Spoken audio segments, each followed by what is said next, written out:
Today's episode is presented by Lodestar, the fee experts. Hi everyone, and welcome to this week's episode of Lodestar Lending Leaders, where we're at MBA Annual. We're super excited to be here. This is Jim's first conference back since baby. How are you feeling? Good. I started the 2 days before the conference by getting food poisoning, so on the mend, but hydrating, getting some caffeine, but no coffee. So just running, looking good, feeling good, lying to myself right now. It's been pretty much the theme of the conference, but it's been fun. It's been great seeing people in person. It's just been a blast to be out here. So really happy about everything, and everyone's mostly optimism about things going on, but it's fun. It's been a great show, and Nashville's a fun city, and we wanted to record this before we ate barbecue too, so that was part of the idea here. Perfect. Well, we're gonna, like always, we're gonna ask a few questions to just a few guests at the show. We're really excited to kind of get a little bit of an industry outlook for you here at MBA Annual. And we will thank you so much for watching, and subscribe, and follow us wherever you get this podcast. Beyond just seeing a grim forecast, how can lenders view these factors in a hopeful light? What exciting opportunities are there in the present forecast? I think it's a perfect opportunity to shore up systems and processes and really think about how you're going to be ready for when the cycle turns. But that doesn't mean there's nothing that you can do right now. We know people are really looking at alternative products. And, with some of the news this week about the FICO score, maybe some new borrowers too. Well, I think the most important thing is perspective, right? I've been in the industry 20 plus years. And I think when people look at it, we're still going to close over $2 trillion worth of loans. So there is a lot of opportunity. Is it as much as there were the last couple of years? No. But if you look back even in 2008, look at who were the top lenders. It wasn't UWM, it wasn't Rocket. What they did is they leaned in. There's going to be companies, there's going to be lenders that embrace these current market conditions, lean in, and see incredible market share growth in these coming years. Well, I think this is a great opportunity for everyone to focus on improving processes, getting better with their customers. How can we retain our customers? How can we do things better, faster, cheaper? I mean, that's everyone's goal, and now we have some slow time and time to think about it, time to really focus on those aspects. I think it's a good opportunity for people to slow down and really look at their operation. We've been going so fast, so hard for so many years with low rates that now's a chance to really look and see how can we do things more efficiently. How can we do things more effectively and really position ourselves to be ready for the next upturn, whatever that ends up being, and be better at that point. So that's the positive I take out of it. Yeah, it's a great question.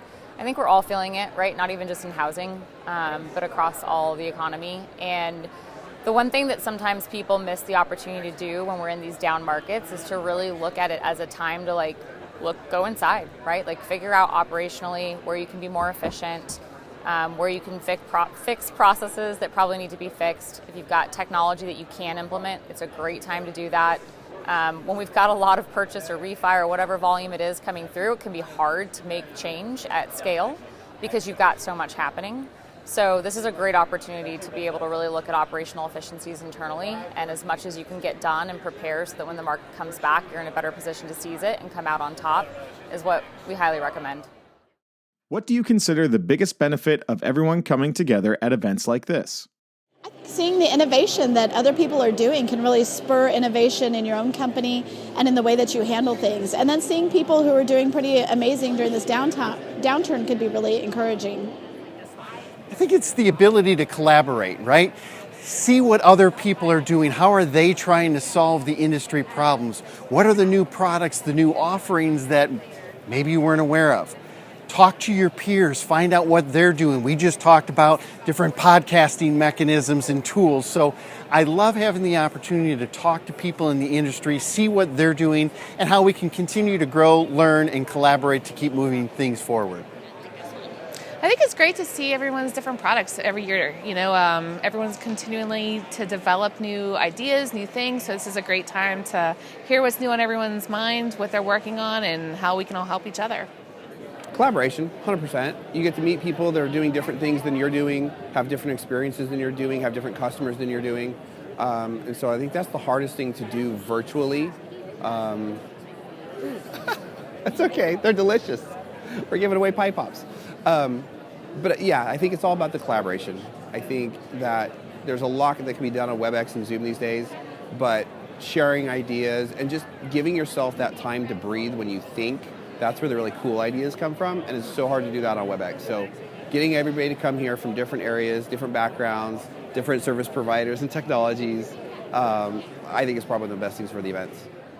Yeah, well, first of all, MBA, it's like the Super Bowl of the mortgage industry, right? We all love it. But also, it's very similar to our strategy at SnapDocs. Like, our core strategy was built on not necessarily being the tech provider, but being the network and the infrastructure underneath that is tech agnostic, that allows us to create more connective tissue in the industry.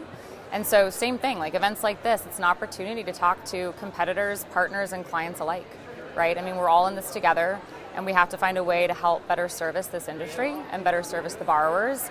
And these opportunities are where you get the real human interaction, you get to build those relationships and build that trust. I always say your competitor today could be your client tomorrow, so relationships are always at the core of these events, and it's been great to see so many people out, especially given the conditions right now. Given the industry's current state and trajectory, what's the general vibe with lenders when it comes to onboarding new tech? I think lenders understand more than ever how important it is to really get those things done, especially if we're looking at, people continuing to have to shed headcount. You don't want to be in that boom bust cycle with people, and I think the only way that you can do that is to really invest in some technology. I think it's a little bit of hesitation, right? We saw from the MBA the average cost to close a loan is $13,000. That is ridiculous. So lenders have to look at ways to do it, and technology and automation are one of the greatest ways to do that.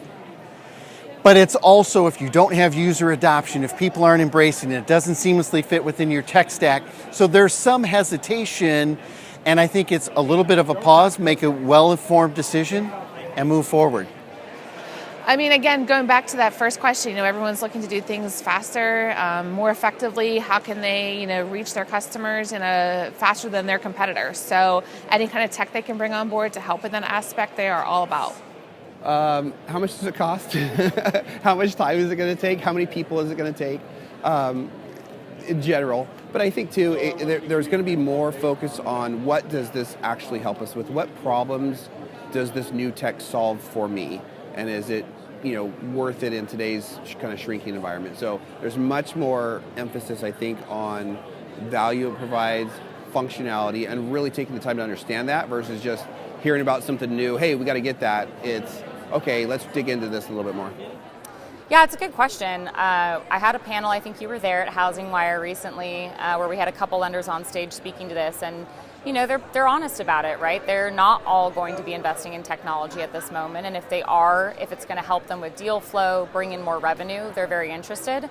Others might be more conservative, and we understand that, but there are a lot who have already invested in technology that now have the opportunity to just focus on that adoption and really getting the technology in a good spot. So we're excited to continue to partner with those lenders who want to really move the needle forward. Everyone knows that you're going to need a hybrid and ultimately a full e-close solution, and I think lenders are still committed to that, and so we'll go at their pace and we'll make it work. And when the market comes back, they'll be in a stronger position to take the rest of us there. We got to get to fully closed, and it doesn't happen overnight. What are you more excited about? Nashville's famous hot chicken or live music? Live music. Live music. That's a great question. I'd say hot chicken. I'm a hot chicken fan, so that's what I would go with. It's a really hard question because both are awesome here, but definitely the hot chicken. Totally hot chicken. I've been hearing about it. It's my first time to Nashville. So I had hot chicken. I had Hattie B's the other night, and so now I can check that off my bucket list. So yeah, definitely hot chicken. Oh man, I'm going to get murdered for this one, but hot chicken for sure. Live music scares me. It's loud. It's like, you're in Nashville, you should probably like live music, but I'll take the hot chicken. Thank you for listening to Lodestar's Lending Leaders. Please like, subscribe, and rate us 5 stars anywhere you get your podcast. I'd like to give a special thank you to the Lodestar team involved with the production of this podcast, including Alayna Gardner, Tim Austin, and John Gardner.